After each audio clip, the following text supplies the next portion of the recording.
इनके ना जेब में पैसे है ना दिमाग में विचार है। ये तो मुल्क के लिए कुछ नहीं करते, हमारे को ही करना है।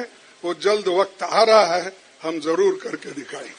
दोस्तों, देश के 80वें स्वतंत्रता दिवस के मौके पर प्रधानमंत्री नरेंद्र मोदी के सामने एक सुनहरा अवसर था कि पिछले दिनों उनकी सरकार जितनी ज्यादा कमजोर दिखाई दी, उसकी छवि वो थोड़ा सुधार सकते थे।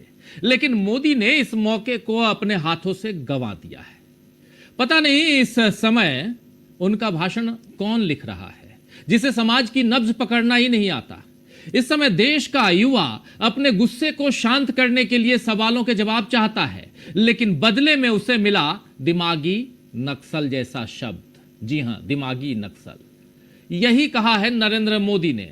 आज की हथियार उठाने वाले नक्सलियों से निपट लिया गया है, यह कह रहे हैं नरेंद्र मोदी। लेकिन अब देश को दिमागी नक्सलियों से सतर्क रहने और उन्हें अलग थलग करने की जरूरत है। पीएम मोदी ने कहा है कि नक्सलवाद और माओवादी हिंसा ने दशकों तक देश के बड़े हिस्से को प्रभावित किया और हजारों लोगों की जान गई। अब इस चुनौती के एक दूसरे स्वरूप से निपटना जरूरी है। आइए जरा सुन लीजिए, दिमागी नक्सल किसको कह रहे हैं? जंतर मंतर पर जो छात्र इकट्ठा हुए थे उनको, या किसी और को? सुनिए जरा। रहने की जरूरत है। वर्षों तक देश की सत्ता में माओवादी सोच के लोग गलियारों में अपनी जगह बना करके बैठे थे। सरकारी कमेटियों में सलाहकार के रूप में भी ये माओवादी सोच ने नीतियों को प्रभावित किया था। मेरे प्यारे देशवासियों, जंगलों में हमें हथियारी नक्सलों का खात्मा बुलाने में, उस संकट से देश को मुक्त कराने में सफलता मिली है। लेकिन हथियारी नक्सल तो गए, लेकिन दिमागी नक्सल, ये दिमागी नक्सल मौके की तलाश में है। हिंसा अराजकता के वो रास्ते खोज रहे हैं, समाज को गलत राह पर घसीटने के लिए भांति भांति के दांव कर रहे हैं। इन दिमागी नक्सलियों को पहचानना होगा, इन दिमागी नक्सलियों को आइसोलेट करना होगा और राष्ट्र को विकसित राष्ट्र बनाने की मुख्य धारा की ओर देश की युवा पीढ़ी को जोड़ना होगा। मेरे प्यारे देशवासियों, तो सुन रहे थे आप, यहां पर नरेंद्र मोदी साफ साफ इन दिमागी नक्सलियों को पहचानना होगा। अब तक तो अर्बन नक्सल कहकर विरोधियों को प्रताड़ित किया जाता रहा, लेकिन अब मोदी के स्क्रिप्ट राइटर्स ने उनकी सत्ता को चोट पहुंचाने के लिए दिमागी नक्सल शब्द गढ़कर बता दिया है कि नरेंद्र मोदी को ऊंचाई से गिराने की पूरी तैयारी की जा चुकी है। इसमें नरेंद्र मोदी की कोई दिक्कत नहीं है। नरेंद्र मोदी को जो लिख के दे रहा है वो पढ़ रहे हैं, लेकिन थोड़ा दिमाग अपना तो लगाना पड़ेगा। नरेंद्र मोदी जी प्रधानमंत्री आप हैं, जो लिख के आपको दे रहा है वो प्रधानमंत्री नहीं है। क्या आप जंतर मंतर के प्रोटेस्टर्स को दिमागी नक्सल कह रहे हैं? खैर, मोदी के आज के भाषण में पहले जैसा जोश और सत्ता की हनक दिखाई नहीं दी। कई मौकों पर वो लड़खड़ाते हुए, घबराते हुए दिखाई दिए। अच्छी पगड़ी या बढ़िया मेकअप से कोई मजबूत प्रधानमंत्री नहीं बन जाता है दोस्तों, ये आज फिर जाहिर हो गया। इधर कांग्रेस मुख्यालय पर मल्लिकार्जुन खड़गे ने जो भाषण दिया वो एक सत्तारूढ़ पार्टी के मुखिया जैसा भाषण लगा, जबकि पिछले 12 वर्षों से कांग्रेस सत्ता में नहीं है, ये आप जान रहे हैं।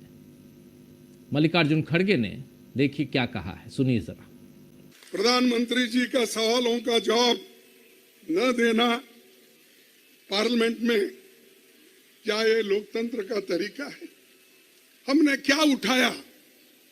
लोकसभा में हो, राज्यसभा में हो, हमने जो सवाल उठाए वो विद्यार्थियों के सवाल थे।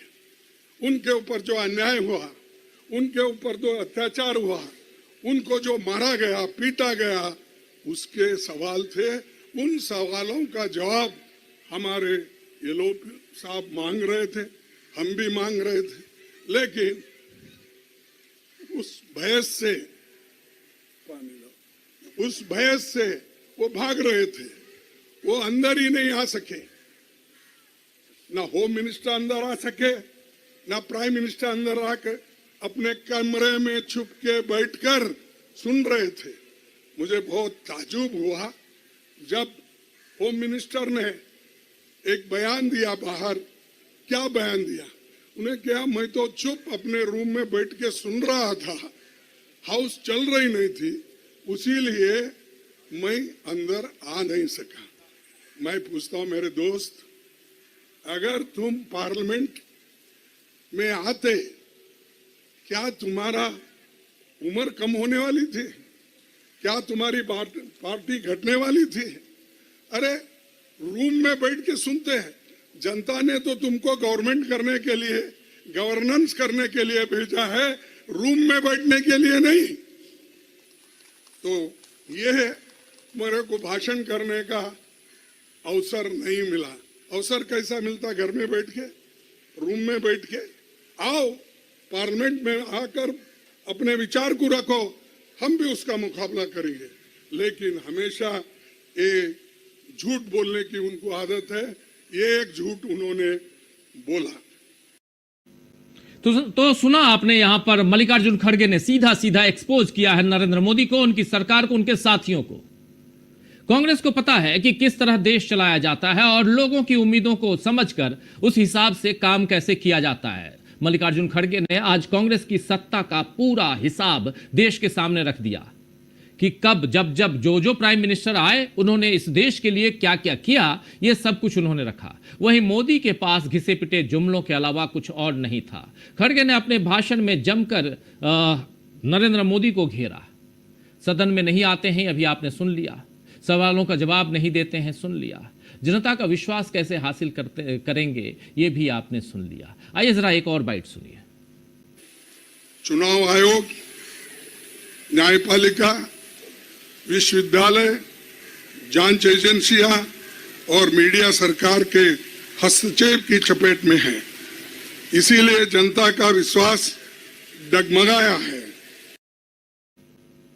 चुनाव आयोग से लेकर मीडिया तक सब कहीं न कहीं सवालों के घेरे में है और मल्लिकार्जुन खड़गे कह रहे हैं विश्वास जो है वो डगमगाया हुआ है। इसीलिए डगमगाया हुआ है क्योंकि सवालों के घेरे में है। अगर आप न्यायपालिका, विधायिका, कार्यपालिका, मीडिया, सब पर सवालिया निशान अगर पैदा हो जाए, सब पर अविश्वास की खाई जो है वो बढ़ती जाए, तो इसके बाद क्या होगा? विश्वास डगमगाएगा। और यही हो रहा है और इसी को यहां उजागर कर रहे हैं मल्लिकार्जुन खड़गे। नरेंद्र मोदी के भाषण के, यानी जो 76 मिनट का, आप जानते हैं नरेंद्र मोदी 76 साल के हो गए और 76 मिनट का भाषण दिया। तो 76 मिनट के भाषण में नरेंद्र मोदी ने जो सबसे छोटा भाषण था आज उनका, इस भाषण में जो बातें रखने की कोशिश की, उनके अलग अलग, उनके भाषणों के अलग अलग तार जोड़कर, डॉट्स निकालकर, बयानों को पूरा खोलकर लोगों ने रख दिया है। अब नरेंद्र मोदी कह रहे हैं कि मैं राज्यों से, देश के जो विपक्षी सांसद हैं उनसे अपील करूंगा कि महिला आरक्षण बिल को पास कराने में और महिलाओं के लिए आरक्षण को मुहैया कराने में हमारी मदद करें। पूरा देश जानता है कि 2023 में ऑलरेडी महिला आरक्षण बिल पास हो चुका है, लेकिन नरेंद्र मोदी वहां भी अपना पॉलिटिकल फायदा, नफा नुकसान देखना चाहते हैं, तो ये बात भी कह रहे थे। युवाओं के उत्थान के लिए उन्होंने क्या किया, इसका और लेखा जोखा देने की कोशिश पिछले 12 वर्षों में उन्होंने नहीं की, क्योंकि अगर वो करते तो कहीं ना कहीं फंस जाते। नरेंद्र मोदी ने आज फिर से कहा कि 50 साल में, यानी 5 दशकों में जो देश नहीं कर पाया, वो अगले 5-6 सालों में हमको कर देना है। ऐसे बहुत सारे टारगेट नरेंद्र मोदी पहले दे चुके हैं। आप याद कीजिए, कई बार कह चुका हूं इसी मंच से, 2022 बीते हुए कितने साल हो गए? 4 साल हो गए। हम लोग 2026 के 8वें महीने में हैं। ये अगस्त का महीना है। 4 महीने बाद 2026 भी बीत जाएगा ये साल। 2022 में किसानों की आय दोगुनी हो जाएगी। हर परिवार के सिर के ऊपर एक छत होगी। 100 से ज्यादा स्मार्ट सिटी का यहां जिक्र किया था प्रधानमंत्री ने। कब का? वो कहां है स्मार्ट सिटी? कहां है वो बुलेट ट्रेन? और अपने संसदीय क्षेत्र को क्योटो बनाने का जो वादा उन्होंने किया था, वाराणसी को क्योटो बना रहे थे, बना दिया। तो बहुत सारे ऐसे ही वादे अगले 5-6 सालों में आप देख लीजिए, 2047 तक बिल्कुल रेंगते रह जाएंगे आप, और प्रधानमंत्री की गाड़ी सड़पट भागेगी। चलिए खैर, प्रधानमंत्री की आलोचना कर रहा हूं आज खुले तौर पे, इनके भाषण की आलोचना कर रहा हूं, और बिल्कुल होनी चाहिए। यह विश्लेषण है और इसमें आलोचना भी जरूरी है। इसलिए जरूरी है क्योंकि प्रधानमंत्री से उम्मीद है कि देश के लिए, देश के उत्थान के लिए, देश के विकास के लिए एक रोड मैप सामने आना चाहिए। वो रोड मैप दिखाई नहीं दिया। आखिर क्यों? चलिए चर्चा इसी पे करेंगे, आखिर क्यों नहीं, और ये दिमागी नक्सल कौन है प्रधानमंत्री के हिसाब से, ये भी समझेंगे। चर्चा की शुरुआत करते हैं। हमारे साथ कुछ वरिष्ठ साथी जुड़े हुए हैं, उनसे पहले आपका परिचय करवाता हूं और आगे बढ़ते हैं। देखिए, इस वक्त हमारे साथ 5 वरिष्ठ साथी जुड़े हुए हैं। प्रोफेसर अखिल स्वामी जी हैं, मुकेश कुमार सिंह साहब हैं, डॉक्टर राकेश पाठक जी हैं, प्रशांत टंडन जी हैं और अमलिंदु उपाध्याय जी हैं। आप सबका स्वागत इस्तकबाल है। स्वागत इस्तकबाल अब तमाम दोस्त साथी शुभचिंतक आप सबका, जो अब तक जुड़ चुके हैं उनका भी, जो इस कार्यक्रम में जुड़ने वाले हैं उनका भी स्वाधीनता दिवस की ढेरों शुभकामनाएं। दिन बीत चुका है, रात होने को है। दिन में जो कुछ हुआ उस पर हम चर्चा कर रहे हैं। प्रोफेसर अखिल स्वामी जी, आपके पास ही आना चाहता हूं। ये कौन है दिमागी नक्सल? आप तो नहीं हैं स्वामी जी? नहीं, मैं तो एक सनातनी हूँ, शुद्ध सनातनी हूँ, और 48.5 साल मेरी शादी को हो गया, पत्नी को नहीं छोड़ा है, तो इसलिए मैं शुद्ध सनातनी हूँ, मैं कोई नक्सल वक्सल नहीं हूँ। पहली बात। दूसरी बात यह है, देखिए, अगर मोदी जी की भाषा शैली का विश्लेषण किया जाए तो एक बात बिल्कुल साफ समझ में आती है। जो उनकी सोच है, जिसको वो कहते हैं एंटी नक्सल सोच, वो है बड़े बड़े राष्ट्रीय सेठों को राष्ट्रीय संपत्ति सौंपना। वो इसको कहते हैं देश के विकास का एक फॉर्मूला। वो नक्सलवाद किसको मानते हैं? वो नक्सलवाद मानते हैं अगर हमारे देश के गरीब लोग अपने जंगल को बचाने के लिए, अपने खेत को बचाने के लिए, अगर हमारे देश के किसान जो 3 किसान बिल आए थे उससे अपनी जमीन को बचाने के लिए, बड़े बड़े पूंजीपति जिन्होंने अपने सेलोस बना लिए थे, जिन्होंने पूरी तैयारी कर ली थी कि किसानों का सारा अनाज खरीद लेंगे और फिर हमको 100 रुपए किलो का गेहूं मिलेगा, जिसको किसानों ने ध्वस्त कर दिया, वो उनको लगते हैं नक्सल। वो लोग उनको नक्सल लगते हैं जो कि अपने जंगल को बचाने के लिए सरकार से संघर्ष करते हैं, और उनको किस प्रकार से दमन होता है सरकार द्वारा, सरकार उनको कहती है नक्सल। और आज के तारीख में राजीव जी, अगर आप देखें, वो कौन सा वर्ग है समाज का, वो कौन सा वर्ग है जो सबसे ज्यादा उद्वेलित है, और जो ये कह रहा है कि जो ये प्राइवेटाइजेशन हो रहा है, सरकारी संस्थाओं का प्राइवेटाइजेशन हो रहा है और सब कुछ सरकारी सेठ को दिया जा रहा है, राष्ट्रीय सेठ को दिया जा रहा है, वो इसका विरोध करना चाहता है। वो चाहता है कि यूनिवर्सिटी कॉलेजेस चलें, शिक्षण व्यवस्था अच्छी हो, पेपर लीक ना हो, सरकारी नौकरी मिले और स्थायी नौकरी मिले, पेंशन की सुविधा मिले। ऐसे लोगों को नक्सल अगर बताया जा रहा है तो इसका मतलब यह है, आज जो सबसे बड़ा वर्ग जिससे मैं बहुत ज्यादा प्रभावित हूं और जिनकी मैं प्रशंसा भी करता हूं, जो मेरी लोकतंत्र को और हमारे भारत के उज्जवल भविष्य का एक प्रकार से परिलक्षण कर रहा है, वो है युवा वर्ग, वो है जेन ज़ी और जेन अल्फा। तो ये बच्चों को समझना चाहिए, ये युवाओं को समझना चाहिए, इस बार जो तीर चला है वो उनकी तरफ चला है। एक बात और मोदी जी ने कही जिससे पूरा मॉडल मुझे समझ में आता है, ये मुझे ऐसा लगता है, मेरी व्यक्तिगत विचार है। उन्होंने कहा साहब हम कोचिंग शुरू कराएंगे, ऑनलाइन कोचिंग। देखिए, इसके पीछे मुझे वही षड्यंत्र नजर आता है जो किसानों के खिलाफ रचा गया था। इसका मतलब यह है, उनकी निगाहें हैं जेएनयू के कैंपस पे, उनकी निगाह है काशी हिंदू विश्वविद्यालय के कैंपस पे, इलाहाबाद यूनिवर्सिटी के कैंपस पे। जितने भी हिंदुस्तान की यूनिवर्सिटीज हैं, आपको पता है बहुत पहले पंडित जवाहरलाल नेहरू के जमाने की बनी हुई यूनिवर्सिटीज हैं, हजारों एकड़ जमीन है, सेंट्रल प्लेस पे है, लाखों करोड़ों की जमीन है। तो मोदी जी ऐसा मॉडल डेवलप करना चाहते हैं, ये उसका एक पायलट प्रोजेक्ट है। बाद में वो कहेंगे बच्चों को यूनिवर्सिटी की क्या जरूरत है भाई, कैंपस की क्या जरूरत है, ऑनलाइन कोचिंग करो, ऑनलाइन पढ़ाई करो, ऑनलाइन एग्जाम दो, और अगर तुम्हें प्रतिभा है तो आगे बढ़ जाओगे। और ये सारी यूनिवर्सिटीज के जो कैंपसेज हैं, जेएनयू के, दिल्ली यूनिवर्सिटी के, काशी हिंदू विश्वविद्यालय के, ये मैं राष्ट्रीय सेठ को दे देता हूं, वो आवासीय परिसर बनाएंगे और लाखों करोड़ों कमाएंगे, जिससे हमारे देश का विकास होगा। उनकी निगाह में जो भी आदमी गरीबों की बात करता है, कमजोर वर्ग की बात करता है, देश के युवाओं की बात करता है, देश के खेतिहर की बात करता है, जो किसानों की बात करता है, जो श्रमिकों की बात करता है, वो मोदी जी की निगाह में नक्सलवादी है। और उनकी निगाह में वही राष्ट्रभक्त है जो मंदिर में चोरी करता है, जो दक्षिण वो चढ़ाई जाती है वहां पे चढ़ावा लोग करते हैं उसकी चोरी करता है, जो पेपर लीक करा के माफिया चलाता है, लाखों करोड़ों का वारा न्यारा करता है, एक एक पेपर को 50-50 लाख में बेचता है, वो लोग जो है वो राष्ट्रभक्त है।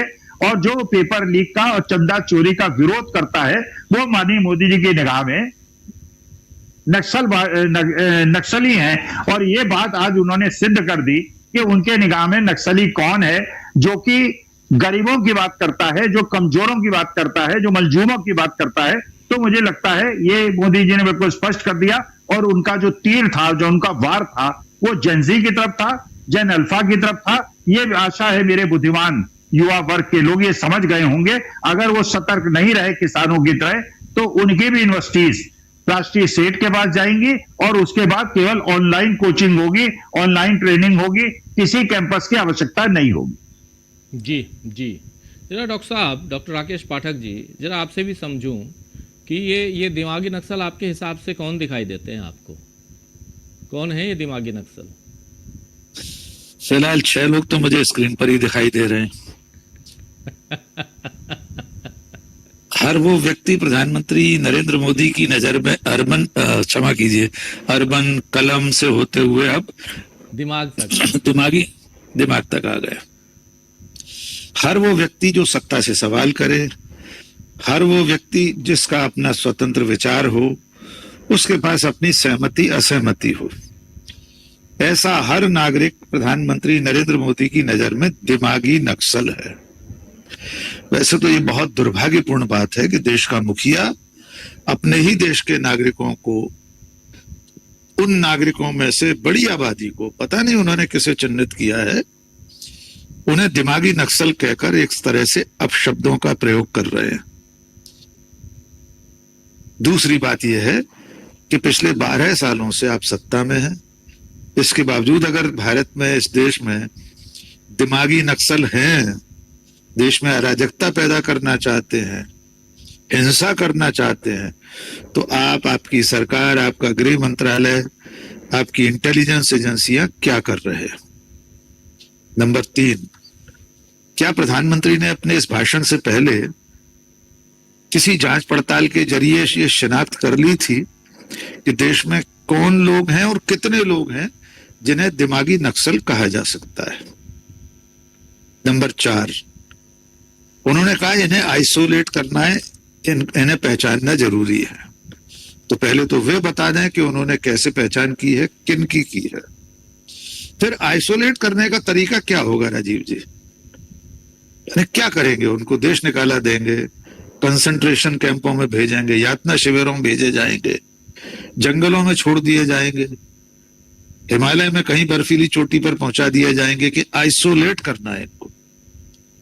कौन सा तरीका है? उसकी कोई एसओपी तैयार हुई है? गृह मंत्रालय ने कोई रिपोर्ट दी है उनको कि देश में दिमागी नक्सल बहुत बढ़ गए हैं और ये देश में भविष्य में बांग्लादेश, श्रीलंका, नेपाल जैसे हालात बना सकते हैं, इसलिए इन्हें आइसोलेट करना जरूरी है।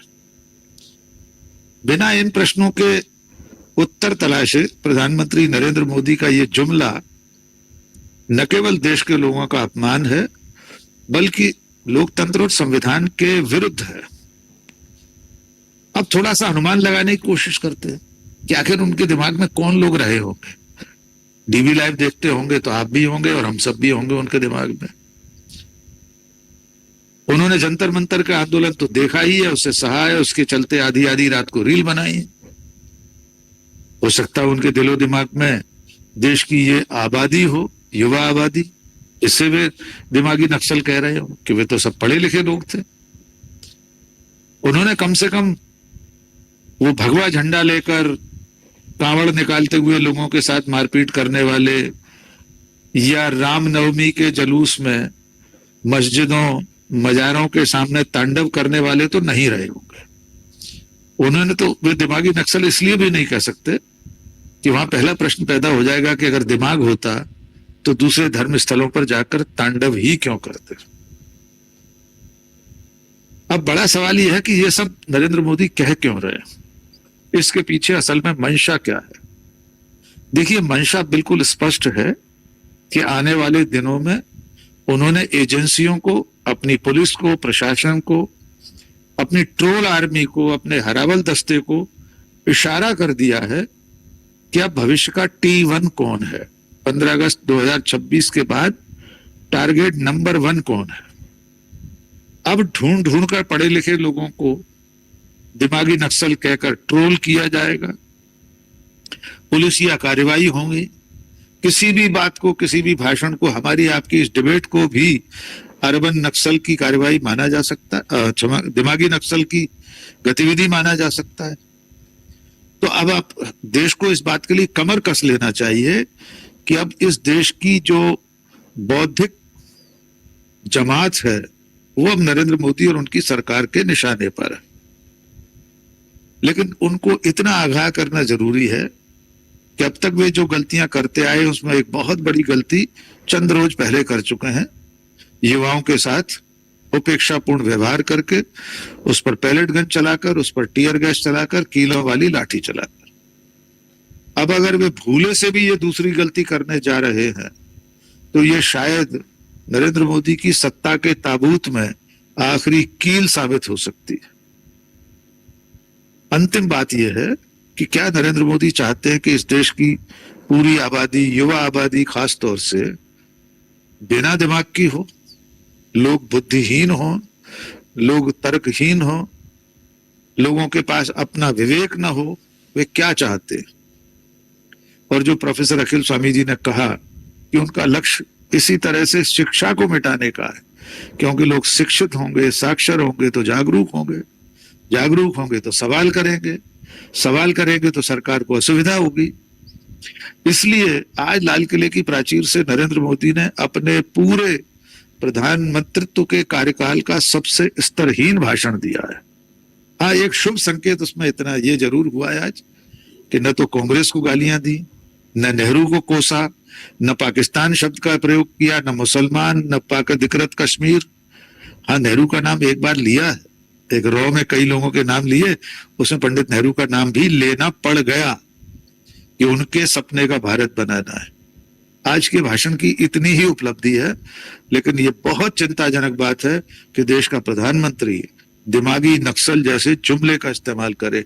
एक बात और चलते चलते जोड़ दे जी, ऐसे ही एक शब्द का इस्तेमाल पहले भी हुआ था, अर्बन नक्सल। केंद्रीय गृह राज्य मंत्री ने संसद में लिखित उत्तर में बताया है कि देश की सरकार और गृह मंत्रालय की नजर में ऐसा कोई व्यक्ति नहीं है जिसे अर्बन नक्सल कहा जा सके, ऐसी किसी की शिनाख्त नहीं हुई है। ये लिखित उत्तर है सरकार का जी। और अब प्रधानमंत्री के इस बयान के बाद एक बार फिर ये सवाल पूछा जाए आरटीआई से, पीएमओ से, संसद से कि प्रधानमंत्री ने किन्हें दिमागी नक्सल कहा है। क्योंकि अगर पीएम कह रहा है तो उसके पास तो कोई पड़ताल होगी, कोई सबूत होंगे दिमागी नक्सल होने के। जी राजीव जी। जी, बहुत सारे ऐसे सबूत हैं जो जहां लिखित जवाब देना होता है वहां नहीं दे पाते हैं, जैसे टुकड़े टुकड़े गैंग। राजीव सर, एक बहुत महत्वपूर्ण विषय हो रहा है, अगली चरण में हम बात करेंगे, अगर प्रशांत जी वगैरह उस पर प्रकाश डालें। जो उन्होंने सिविल डिफेंस फोर्स बनाने की बात कही है वो इससे भी ज्यादा खतरनाक बात है, उस पर हम आगे चर्चा करें। रहे थे जंतर मंतर पे, जंतर मंतर पे वही रहे थे, उस पर हम आगे जरूर विस्तार, वही वाला फोर्स करेंगे। बिल्कुल बिल्कुल जी सर, जी हमारे सब्जेक्ट में वो है, बिल्कुल है, आज उस सब पे चर्चा करनी है। लेकिन अभी आप कह रहे थे, दो बातें यहाँ महत्वपूर्ण है। पहली बात, जितने भी तानाशाह हुए दुनिया में, इतिहास गवाह है, उनको सबसे ज्यादा डर किससे लगता है?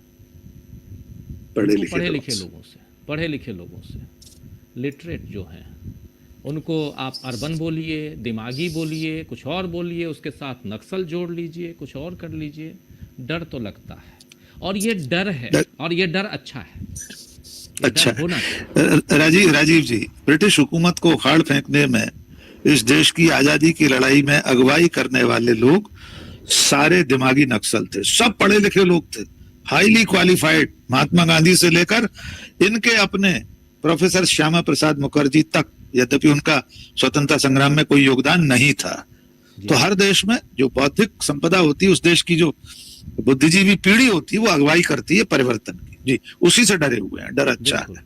बिल्कुल।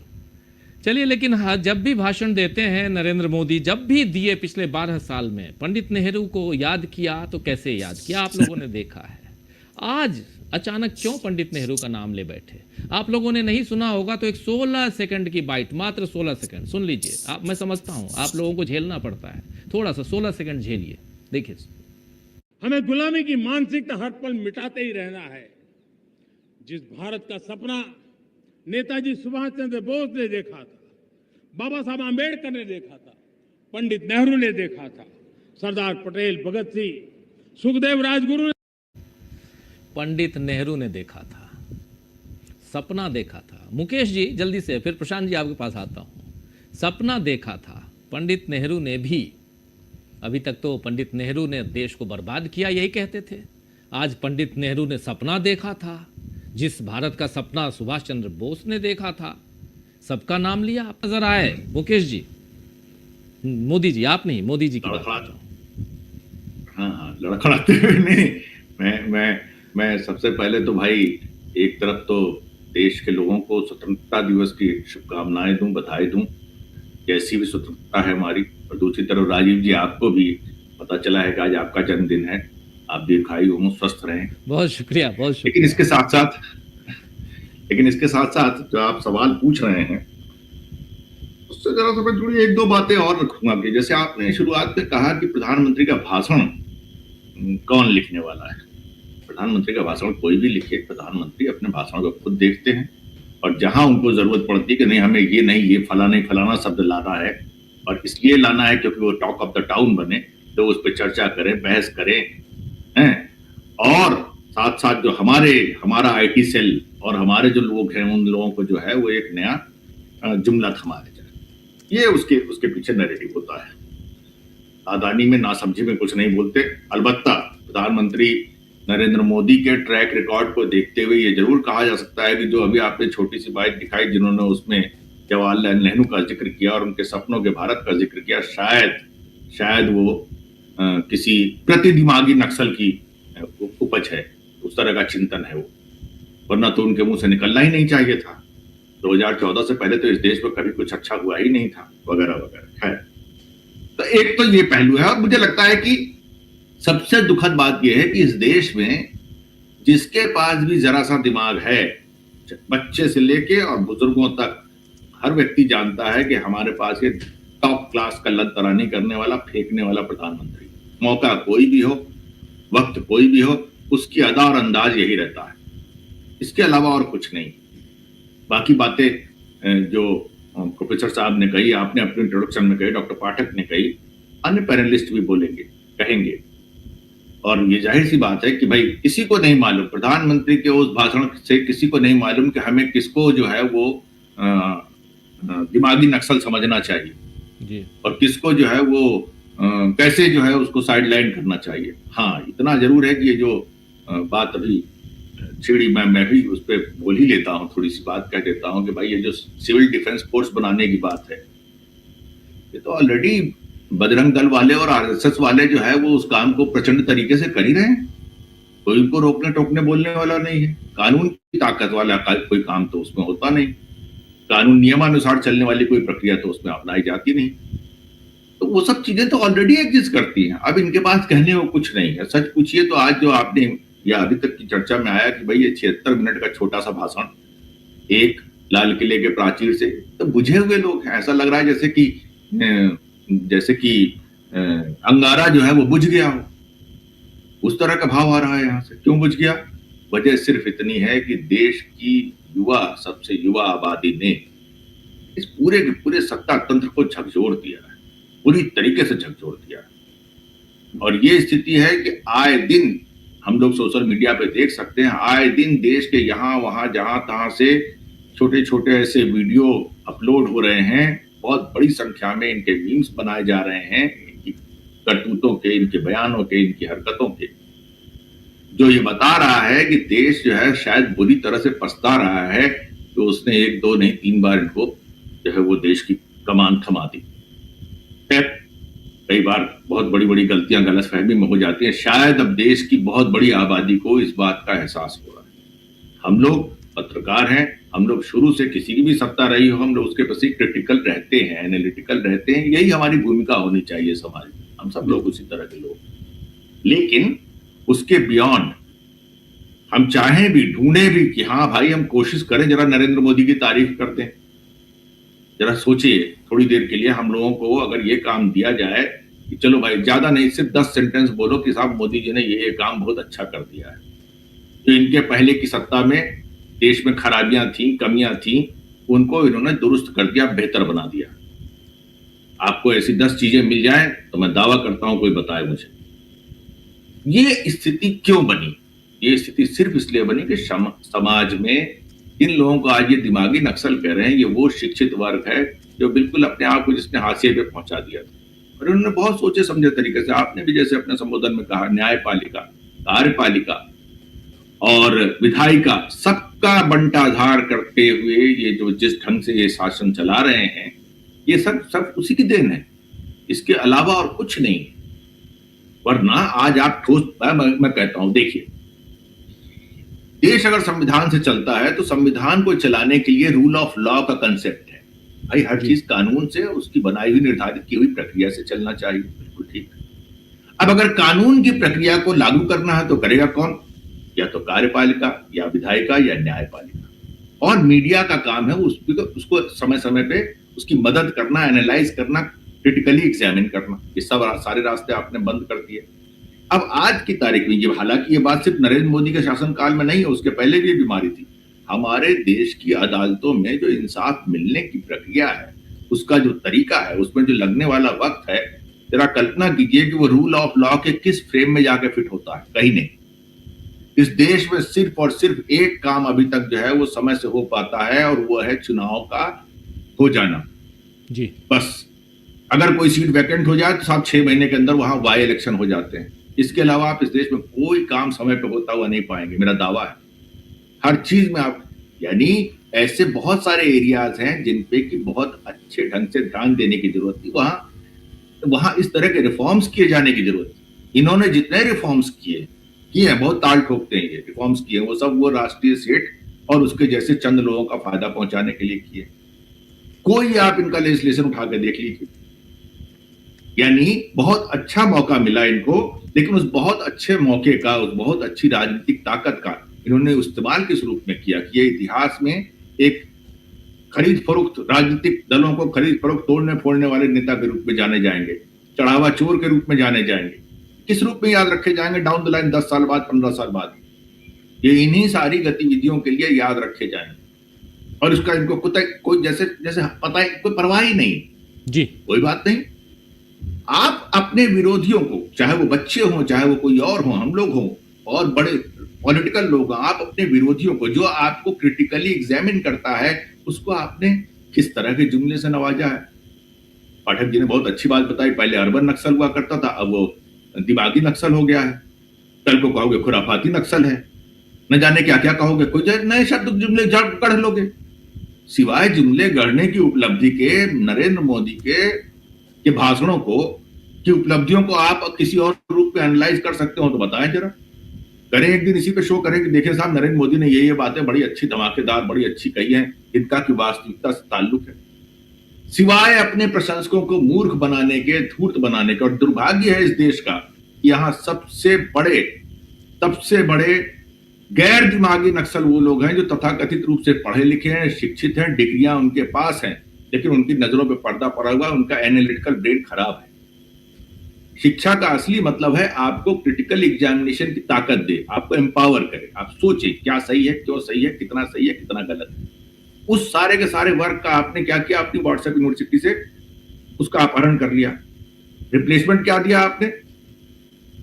मूर्खों की जमात खड़ी कर दी, हिंदू मुसलमान का नैरेटिव दिया, जिसकी कोई आवश्यकता है। और अब इत्तेफाक से खूबी यह है कि जैन जी के इस आंदोलन के बाद देश में उम्मीद जगी है राजीव, उम्मीद जगी है कि हाँ, ये जो अंधकार का बहुत बड़ा लंबा पीरियड चला आ रहा है, शायद अब इससे देश उबरने की चेष्टा करे, रास्ता निकाले कुछ।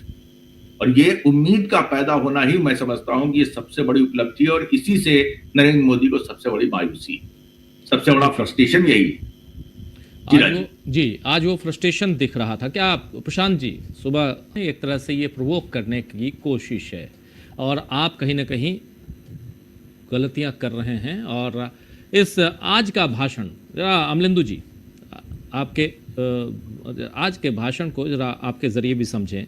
और सही कह रहे थे डॉक्टर राकेश पाठक जी, शायद कह रहे थे कि प्रधानमंत्री के भाषण में अभी तक क्या रहता था,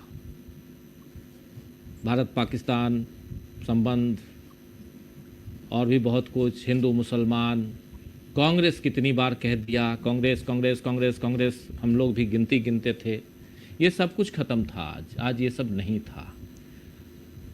क्या हड़बड़ी में लिखा हुआ भाषण था ये, या होता नहीं है कि पूरे महीने भर लगा दिए कि लाल किला पे भाषण देना, बढ़िया भाषण लिख के दो जी, और कल रात को मालूम हुआ नहीं जी ये सब गड़बड़ है, अब जल्दी से दूसरा लिखो। ये जल्दी से दूसरा भाषण लिखा हुआ था क्या, जिसमें सारे मुद्दे नहीं थे, रोड मैप की तो बात ही नहीं है। और उसके बाद आप सलवा जुर्म बनाना, सलवा जुर्म जिनको नहीं पता हो आप लोगों को बता दूं, क्योंकि हमने तो काफ़ी रिपोर्टिंग की और सामने छत्तीसगढ़ का बस्तर नक्सलियों के खिलाफ सिविल डिफेंस इसी को कहते हैं, वहाँ के आदिवासियों के हाथ में AK-47 पकड़ा देना कि वो लड़ेंगे नक्सलियों के खिलाफ। और ये 2004-2005 में इसकी शुरुआत की गई थी, 2005 में की गई थी, 2006 में के बाद से ये पूरा आया। 2004 में जब मनमोहन सिंह की सरकार आ गई, उसके बाद वहाँ रमन सिंह की सरकार थी और इसका काफ़ी विरोध हुआ, न सिर्फ बस्तर में यानी छत्तीसगढ़ में, न सिर्फ सेंट्रल इंडिया में, बल्कि पूरी दुनिया में विरोध हुआ। आप आइडेंटिफाई कैसे करेंगे? और यही छोड़ दीजिए, इसको छोटे लेवल पे आइए, वो पुरानी बात हो गई, छोटे लेवल पे आइए तो आप लोगों को याद होगा एक तस्वीर हम लोगों ने दिखाई थी जंतर मंतर पे, 2 लोग थे जिनके हाथ में डंडे, देखता हूं अगर वो तस्वीर दोबारा दिखा पाए हम दिखाएंगे, सिविल यूनिफॉर्म में थे, वो थे ही नहीं, पुलिस वाले नहीं थे, वो पुलिस वालों के बीच गुंडे थे। और मैंने पर्सनली पूछा था वहां के पुलिस वालों से कि भाई ये कौन लोग थे बता दीजिए, तो उनमें से किसी ने, जैसे किसी ने राहुल गांधी को कहा ना कि इनको हटाओ, वैसे ही मुझे भी किसी ने कहा था कि ये वहीं से भेजे गए लोग हैं। और बहुत जिम्मेदारी के साथ कह रहा हूं कि पुलिस वाले कह रहे थे। तो इसलिए, और जंतर मंतर पे वेरी नेक्स्ट डे, 21 तारीख की बात बता रहा हूं मैं, 20 तारीख की घटना है। तो जब आप सिविल यूनिफॉर्म में, सिविल ड्रेस में आप लोगों को वहां घुसाएंगे, और अब लाल किले से इस बात का, ये रोड मैप है आपका। हम जिस रोड मैप को खोज रहे हैं, एक प्रगति का रोड मैप, भारत की तरक्की का रोड मैप, ये भारत की तरक्की आप ऐसे करेंगे कि सिविल डिफेंस में लोगों को, वहां गुंडों को भेजेंगे, देश के युवाओं को, जेनजी को, जेन अल्फा को पीटने के लिए। यही रोड मैप है। अमलेंदु जी। राजीव जी, रोड मैप का तो पता नहीं, लेकिन इरादे बहुत खतरनाक हैं मोदी जी के, ये तो मालूम पड़ ही गया। और इरादे इतने ज़्यादा खतरनाक है राजीव जी, और लक्ष्य भी उनका समझ में आ गया है कि जो भी करना है राष्ट्रीय सेठ के लिए करना है। चूँकि प्रधानमंत्री ने राजीव जी आज 2-3 बातें कही और आप उनको सबको मिलाइए तो सब मालूम पड़ जाएगा ये राष्ट्रीय सेठ के लिए है। एक तो उन्होंने कहा कि इन लोगों ने संसाधनों का वेपनाइजेशन कर दिया, संसाधनों का हथियारीकरण, संसाधनों का हथियारीकरण यानी जंगलों में माओवादी जो चले गए थे, आप उसकी तरफ कह रहे थे कि उन्होंने संसाधनों का हथियारीकरण कर दिया। दूसरी तरफ आप बता रहे हैं दिमागी नक्सल, तीसरी तरफ आप बता रहे हैं कि आपको जो है सिविल डिफेंस सिस्टम बनाना है। ये सब राजीव जी, ये ट्रायंगल जो बनाया है प्रधानमंत्री मोदी ने, ये आने वाले दिनों में गृह युद्ध के संकेत दिए हैं। क्योंकि राजीव जी वैधानिक तौर पर और सरकार में रहकर सरकार की कुछ मजबूरियां भी हैं, अंतर्राष्ट्रीय कुछ कानून है, उनकी मजबूरियां हैं कि आप एक बड़ी आबादी का जनसंहार नहीं कर सकते चाहते हुए भी। तो क्या होगा, जब गृह युद्ध की स्थितियां पैदा हो जाएंगी और जब आमने सामने लोग खड़े होंगे, तब उसमें जब जाने जाएंगी तो उसके लिए सरकार तो दोषी होगी नहीं। सरकार तो सिर्फ ये होगी कि काम नहीं कर पाई अपना, यही तो कहा जाएगा कि मोदी जी फेल हो गए, राजधर्म नहीं निभा पाए। ये तो नहीं आएगा कि साहब मोदी जी की सरकार ने था ये जनसंहार कराया। तो राजीव जी ये परिस्थितियाँ वही तैयार की जा रही हैं, चूँकि जंगलों पे बड़ी निगाह है। और आप तो राजीव जानती हैं किस तरीके से तो हसदेव अरण्य जो है उसको जिस तरीके से किया गया है। और तमाम अब वहाँ छत्तीसगढ़, झारखंड और उड़ीसा, राजीव जी इन 3 राज्यों के लिए हम लोग पहले भी चर्चा करते रहे थे कि इनको हर हाल में चाहिए हैं। झारखंड किसी तरीके से नहीं ले पाए, लेकिन उसके लिए लगे हुए हैं किसी न किसी तरीके से झारखंड भी जो है किसी तरीके से ले लिया जाए। तो इनको ये चाहिए क्यों थे।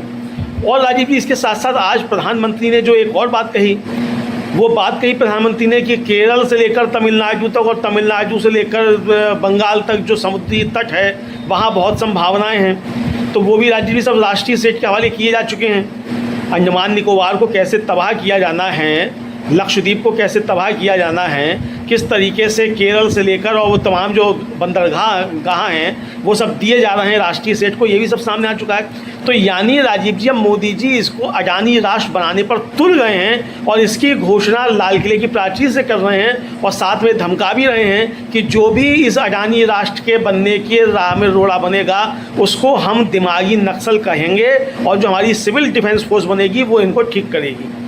ये प्रधानमंत्री नरेंद्र मोदी एक तरीके से राजीव जी धमकाने का प्रयास लाल किले की प्राचीर से कर रहे हैं। इसको मैं समझता हूँ कि इसको इसी तरीके से लिया जाना चाहिए। अब उनके मन की बात क्या है, हम तो यही समझ रहे हैं राजीव जी उनके मन की बात ये है और होगी भी उनकी ये मन की बात। मन की बात जो प्रधानमंत्री करते हैं रेडियो पर आकर तो जो उनके मन में होता है वो तो कहते नहीं है, वो तो देश को भरमाने के लिए मन की बात, लेकिन असली मन की बात जो है राजीव जी यही होता है। दूसरा, आज प्रधानमंत्री राजीव जी जो मजबूर हुए हैं, पंडित नेहरू का भी नाम लेना पड़ा, बाबा साहब अम्बेडकर का भी नाम लेना पड़ा, भगत सिंह, सुखदेव और राजगुरु का भी नाम लेना पड़ा, नेताजी सुभाष चंद्र बोस का भी नाम लेना पड़ा। ये सब नाम राजीव जी इसलिए लेने पड़े चूँकि उनको एक नाम लेना था श्यामा प्रसाद मुखर्जी का। तो श्यामा प्रसाद मुखर्जी को कैसे फिट किया जाए, तो श्यामा प्रसाद मुखर्जी का नाम लेने की जो मजबूरी थी उसमें सबके नाम लेने पड़ गए, उसमें पंडित नेहरू का भी नाम लेना पड़ गया। अब पूछा जाए कि श्यामा प्रसाद मुखर्जी का सपना और पंडित नेहरू का सपना और शहीद आजम सरदार भगत सिंह, सुखदेव और राजगुरु का सपना एक कैसे हो सकता है। श्यामा प्रसाद मुखर्जी ने तो अंग्रेज़ों भारत छोड़ो आंदोलन को कुचलने के लिए अंग्रेज़ों की मदद की थी, मुस्लिम लीग के साथ मंत्रिमंडल में शामिल थे, बंगाल के उप मुख्यमंत्री रहते हुए फौज में भर्तियां करवा रहे थे। तो उन श्यामा प्रसाद मुखर्जी का सपना कैसे भगत सिंह का सपना हो सकता है, कैसे महात्मा गांधी और पंडित नेहरू का सपना हो सकता है। तो राजीव जी ये मजबूरी थी, तो ये मजबूरी में उन्होंने इसको नाम लिए उन्होंने। और राजीव जी अब लगता ये है कि प्रधानमंत्री समझ गए हैं कि अब वो जो लगातार करते थे कांग्रेस कांग्रेस कांग्रेस कांग्रेस जो आता था, अब वो काम नहीं कर रहा है कांग्रेस कांग्रेस कांग्रेस। तो अब वो उससे बचना चाहते हैं कि ठीक है अब बिना नाम लिए कुछ काम किया जाएगा, कुछ और किया जाएगा। लेकिन राजीव जी पूरा का पूरा आज का जो उनका ये था लाल किले की प्राचीर से भाषण, एक तो ये किसी भी तरीके से किसी प्रधानमंत्री का भाषण राजीव जी लग ही नहीं रहा था, लग रहा था हमारे गली मोहल्ले का कोई नुक्कड़ का कोई टुच्चा सा नेता जो है वो अपना भाषण दे रहा है। आखिर प्रधानमंत्री के भाषण का राजीव जी एक स्तर होना चाहिए। मुझको लगता है भले ही वो नरेंद्र मोदी ही क्यों ना हो, उनके भी भाषण का एक स्तर तो होना चाहिए। प्रधानमंत्री के स्तर का भाषण नहीं था। आप केशव कुंज में जाकर ये भाषण देते बिल्कुल बहुत अच्छा लगता है, या कि आप केशव कुंज में भाषण दे रहे हैं, या दीनदयाल उपाध्याय मार्ग को जो नया भाषण आपका खुल गया भाजपा का कार्यालय, वहाँ जाकर आप भाषण दीजिए भाजपा के कार्यकर्ताओं के बीच में। लेकिन आपको ये एहसास होना चाहिए कि आप 140 करोड़ लोगों के प्रधानमंत्री हैं, दुनिया के सबसे बड़े लोकतंत्र के आप प्रधानमंत्री हैं। आप जब लाल किले की प्राचीर से कोई बात कह रहे हैं उसको पूरी दुनिया गौर से सुन रही है कि दुनिया के सबसे बड़े लोकतंत्र का प्रधानमंत्री क्या बातें कह रहा है। दुनिया देखना चाहती है कि भारत किस दिशा में आगे बढ़ रहा है, उसके लक्ष्य क्या हैं, क्या उसके संसाधन हैं, उनको किस तरीके से एक्सप्लोर करेगा। ये आपके रोड मैप में कहाँ था, आपके भाषण में कहाँ था। दुनिया क्या समझेगी आपको कि नरेंद्र मोदी ने आज जो भाषण दिया, दुनिया के लिए संदेश क्या था नरेंद्र मोदी के भाषण में। राजीव जी अब तक जितने भी प्रधानमंत्रियों ने लाल किले की प्राचीर से भाषण दिए हैं, देश को भी संबोधित किया है, दुनिया को भी संबोधित किया है और ये बताया है कि हमारा भारत के मोर्चे पर क्या है और विदेश के मोर्चे पर क्या है। राजीव जी जब झांकियाँ निकला करती हैं 26 जनवरी को, और उस समय जब सेना की झांकी आती है तो उसमें हम जब अपने अस्त्र शस्त्र का जब प्रदर्शन करते हैं तो उसका संदेश भारत को दिखाना नहीं होता, अपने नागरिकों को दिखाना नहीं होता है, उसका संदेश दुनिया को बताना होता है कि हमारी सैन्य ताकत जो है ये है और हमारी ये तैयारियाँ भी हैं। आप मुझे बताइए कि आपने आज पाकिस्तान को भी जो कोई धमकी नहीं दी। भाई आखिर क्या आपके संबंध अच्छे हो गए, या ट्रंप साहब ने कह दिया है कि पाकिस्तान से दोस्ती कर लो। पाकिस्तान को कोई संदेश तो देना चाहिए था ना, जबकि कल ही शहबाज शरीफ का बयान आ चुका है ऑपरेशन सिंदूर को लेकर, उसका भी आपने कोई जवाब नहीं दिया। तो ये 56 इंच की छाती क्या यहीं राजीव जी जनता को दिखाने के लिए है? अब पाकिस्तान के लिए 56 इंच की छाती नहीं रही, चीन के लिए 56 इंच की छाती नहीं है। चीन को लेकर जो सवाल उठ रहे हैं, आपने चीन को कोई संदेश नहीं दिया। अरुणाचल प्रदेश को लेकर जिस तरीके से सवाल आ रहे हैं, राहुल गांधी ने 2 दिन पहले ही राजीव जी चीन को लेकर सवाल उठाए, अरुणाचल प्रदेश को लेकर सवाल उठाए, आपको उस पर जवाब देना चाहिए था। अगर आप ये कह रहे हैं कि साहब वो माओवादी मानसिकता के लोग जो थे वो सरकार की कमेटियों में बैठे हुए थे, ठीक है वो बैठे हुए थे, लेकिन माओवादी मानसिकता के लोग जो थे चीन के खिलाफ तो बोलते थे, आप क्यों नहीं बोलते? 12 साल पुरानी बात हो गई जी, 12 साल कब तक आप वही राग लापते रहोगे? आज आप सत्ता नहीं पाए हैं, 2026 के जून में आप सत्ता पे काबिज नहीं हुए हैं, ये 2014 के जून में आप सत्ता पे काबिज हो चुके थे। 12 साल से ज़्यादा का वक्त, 13वां साल चल रहा है और आप अभी तक वही राग लापेंगे कि उस समय ये था, उस समय वो था। 12 साल का हिसाब किताब दीजिए मोदी जी, सीधे शब्दों में। राजीव जी मिला के अपनी बात करने की आदत तो है नहीं। अभी राजीव जी जो आंदोलन चल रहा था ये जंतर मंतर पर, उसमें एक बड़ा वायरल हुआ एक गाना, और वो एक मंजर भोपाली हैं, उनकी एक नज़्म है कि मुझको अपने बैंक की किताब दीजिए, उसकी पैरोडी बनाकर किया गया और राजीव जी ज़बरदस्त तरीके से वायरल हुआ। और उसमें भी यही है कि मुझको अपने बैंक की किताब दीजिए, देश के युवा सारे सड़क पर आ गए और गद्दार क्या है तो पेपर लीक कर गए, मणिपुर की औरतों का हिसाब दीजिए, सारी चीज़ें उसमें है राजीव जी। तो हिसाब तो आपको अपने 12 सालों का देना है।